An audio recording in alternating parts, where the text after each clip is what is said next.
Ayan na po guys, ang ating nilagang paa ng manok. Ayan, malambot na yan guys. Ayan siya. Ayan, hangin na natin yan. Dahil iluto natin ulit ng alo. Ayan.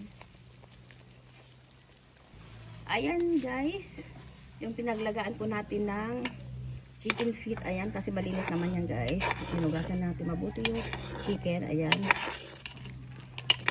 Nagtira ako ng ilang piraso lang dyan guys. Tapos nilagyan ko siya ng carrots. Ayan. Tapos lagay natin yung repolyo guys. Ayan. Echay bagyo pala. Doble yung ano natin. Sayang yung sabaw guys. Kasi malasang malasa po yung sabaw. Kaya ginawa natin siyang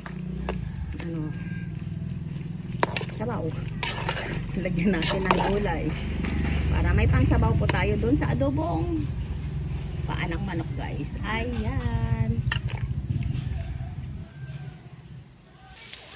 Ayan guys, sabayan natin yung luya at saka yung sibuyas.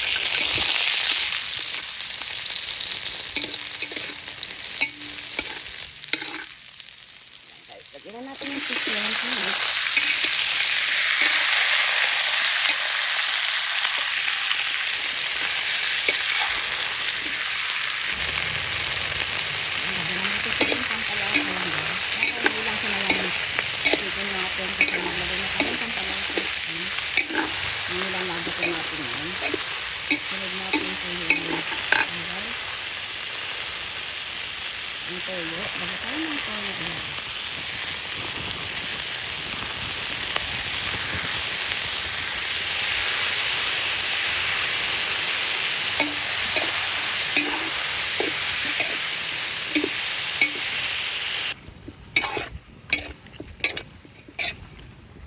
Ayan guys, ang ating adobong chicken.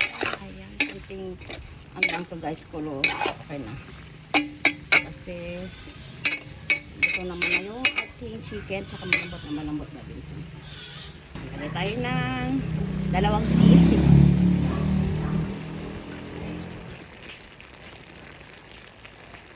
Ayan na po guys, ang ating chicken feet na adobo guys. Ayan. Ready to serve na po ang ating ulam. Okay guys, for watching, just like, share, and subscribe lang ni Oloya. Bye!